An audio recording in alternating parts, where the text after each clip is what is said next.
Pastor Ryan here. Last week we began by looking at an introduction to A Wesleyan Catechism. If you are joining us today and you haven't watched that video, I will invite you every week to go back to start from the beginning. I think the beginning is always the best place to start, so I invite you to start with the introduction to this. Wesleyan Catechism, the first section is on the Ten Commandments. The second section is on the Articles of Religion of the Methodist Church, and the third section is on the Lord's Prayer. It's a little bit more devotional in the third section. But this first section we'll dive into today, and we're going to look really at what is just the first 5 questions of the Wesleyan Catechism. Again, as you start this, know that there will be a link to this document. It's on our website or linkable by our website. In the description to this video, but then there will also be, you can simply go to our website of United Protestant Church of Grays Lake, upcgl.org, and under the resource tab, you can find both a link to these videos, previous videos, and you can find a link to the document itself, to the catechism itself. So we'll kind of dive right in. The first question is, how may God's law best be expressed? So we begin talking about the law of God. How has God made truth known in the world? And so the answer comes to us through the 10 Commandments given to Moses on Mount Sinai. The 10 Commandments serve not as the totality of the law, but they serve essentially as a summation of the law.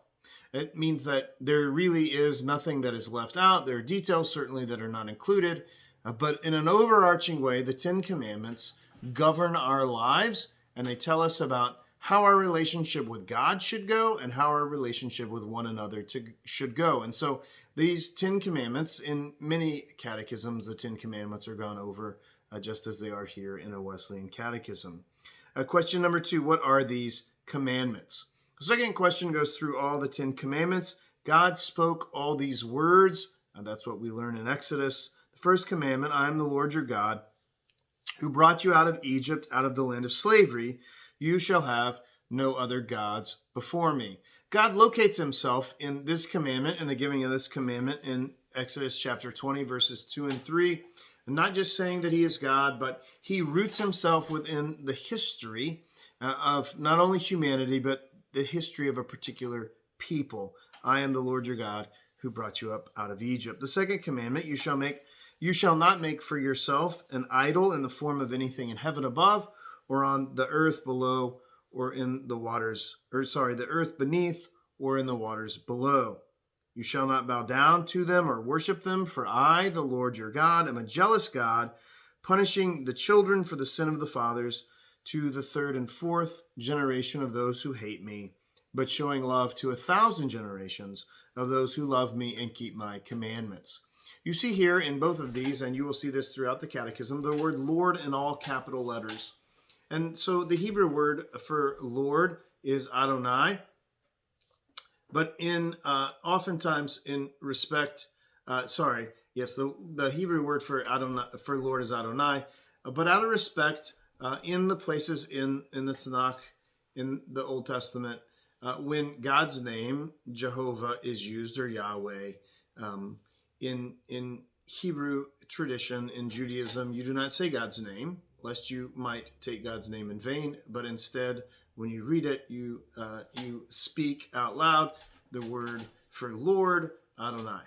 And so many of the translations of the Old Testament into English actually carry this through. And so when the word there is God's name, not the word Lord, but God's name, then it is translated into Lord, but in all capital letters. And so you will see that here as well.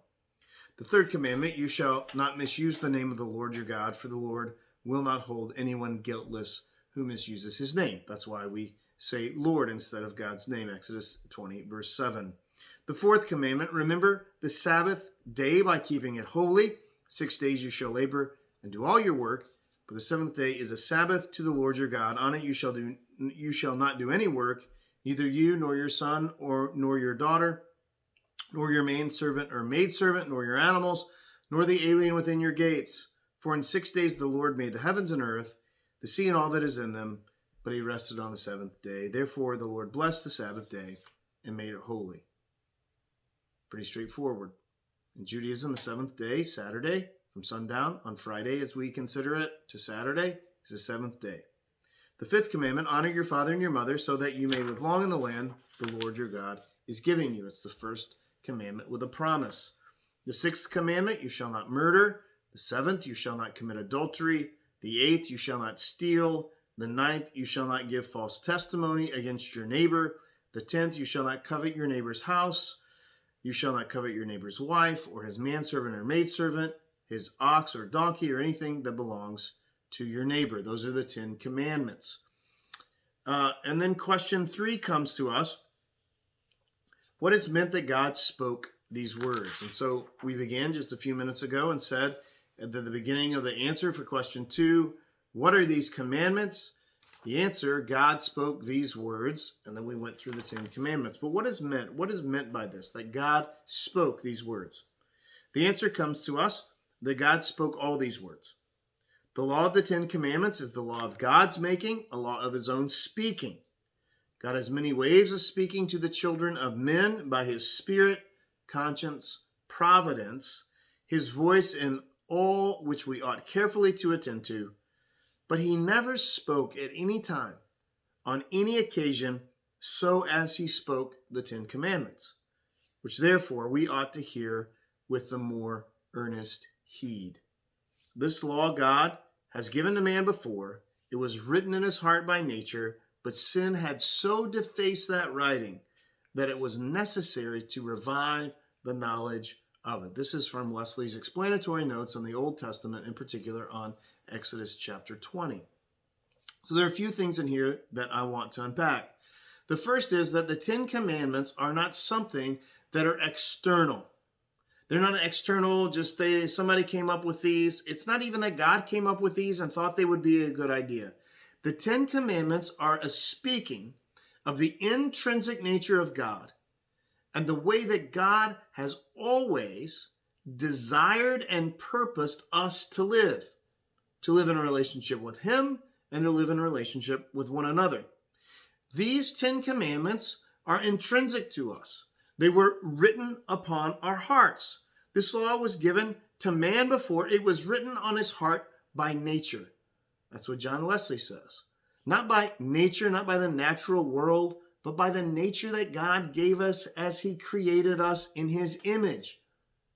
And as he created us in his image, these things are intrinsic to us. They flow naturally from the inside out in the way that God made us. But because of the fall in the world, because of sin, because we are all inclined toward evil and that continually, we'll talk about that in a few weeks, sin has so defaced our nature that we needed to rediscover it. And so the giving of the 10 commandments is not a new thing. It's not something that is external to us, that is foreign, that is foisted upon us. It is God speaking in such a way as to remind us of the nature of who he created us to be. That he created us to follow out these 10 commandments. The next question, question 4, is how many tables have we in the 10 commandments? And the answer comes, we have 2 tables of commandments within the 10 commandments. In other words, there's 2 groupings, two different types of commandments that are given. The first 4 form the first table. The latter 6 form the second table. We'll get into that right now. Number 5, with what do these 2 tables deal? So last question we'll deal with today. The answer comes, the 4 first commandments concern our duty to God, commonly called the first table.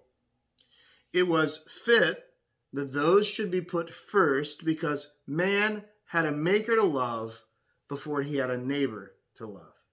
And justice and charity are then only acceptable to God as they flow from the principles of piety. I want to say one word here, another overarching thing as we kind of introduce this and get into things. These answers are taken directly from the words of Wesley. So Wesley uses archaic language. He uses the words man or mankind to talk about all humanity. here he is not attempting, or he is not trying to get at using gendered language in such a way as to be exclusionary. But in the 18th century, when John Wesley was writing, these terms would have been seen as inclusive. Inclusive of women, inclusive of children. And so while our 21st century ears may hear these terms in a different way, we want to articulate and know that we put these words in their historic context of inclusivity and not exclusivity. And so he says here, before man had a neighbor to love, he had a maker to love. And the way in which we treat one another should be a natural outflow of the way that we treat God. Our attitude, our love toward God, toward our maker, is then what sets the table, the principle, what sets the impetus for us to love our neighbor. As Wesley says here, that our love toward our neighbor, our justice, and our charity, as God sees them as acceptable, are when they flow from our piety, our reverence for God. And so what we see here is that the external ways in which we love our neighbor are good, and we're going to get to the second table in just one moment. It'll be the next thing that we do.